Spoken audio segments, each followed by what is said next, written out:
players in 3 days to try to cope with everything. But we have two ways, or we forget about the new idea, and I think that's why I was here. I was brought here in the middle of the season, and we try to cope with the things that I used to do it, and next year in the same stage we'll be here with the same problems. Or we start now, we risk a little bit, we suffer a little bit, and in the next year we will be better at this point, so we have to risk it a little bit. We are going to suffer for a long period, and we will try to win games. This will take time, but I know we have to win games.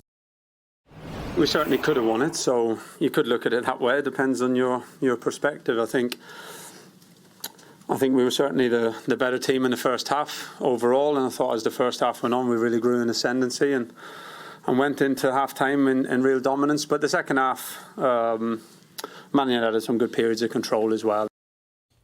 So, Mark, United playing for the first time under Amorim. Were there any noticeable differences in the way they set up?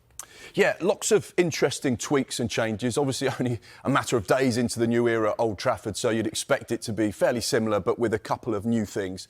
It was actually, for Manchester United, the first time they've had over 600 passes in a game this season. So ball possession, clearly something that Amorim wants to impose upon the side. Let's take a look at the way they set up, because it was a very different formation. They lined up with three at the back. You can see Diego Dalot and Amad Diallo as wing-backs there. And I think the other significant change is when you look at this, the front three, Marcus Rashford, who you normally see out on the left-hand side cutting in field, he was playing as the number 9. You got Garnacho, who'd normally play on the right, on the left, and then Bruno Fernandes playing in that 2 behind Marcus Rashford as well. So a very different role. But that's essentially what Amorim wants from his side. He loves 3 at the back with the wing-back, so they've got that solidity when they're defending, but the opportunity to get it out wide when they go forward. So, yeah, that was quite an interesting change, which we knew we were going to see for Manchester United. When you compare that to United's previous game against Leicester,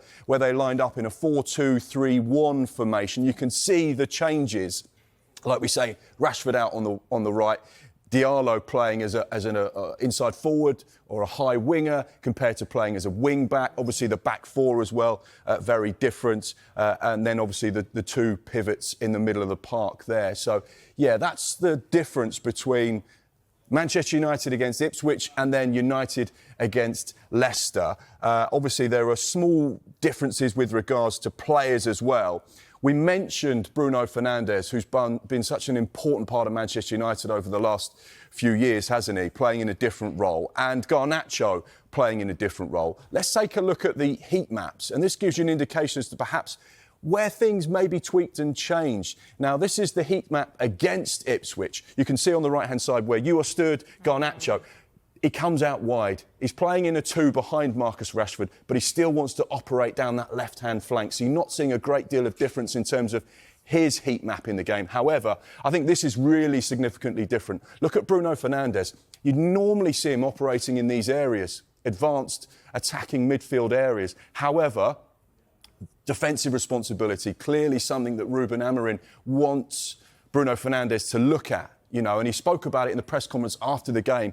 He's got that ability to see passes, play forward, be progressive with the way he takes Manchester United up the pitch. If he's receiving the ball in these areas, he can't do that. However, when he's getting the ball in his own half, he's got a whole pitch to look at and try and make things happen for Manchester United because he does have that passing range. But interesting to see a very different heat map for that man, Bruno Fernandes. So it'll be interesting to see how the new Manchester United boss makes these tweaks and changes, how he tries to adapt and create a Manchester United that are not only going to take on teams, win games and be more like the United we've seen in the past, but obviously some of the post-match comments have probably suggested it's going to take a little bit longer than Manchester United fans would expect. So it'll be interesting to see how these tweaks and changes develop game upon game. So a very different looking United.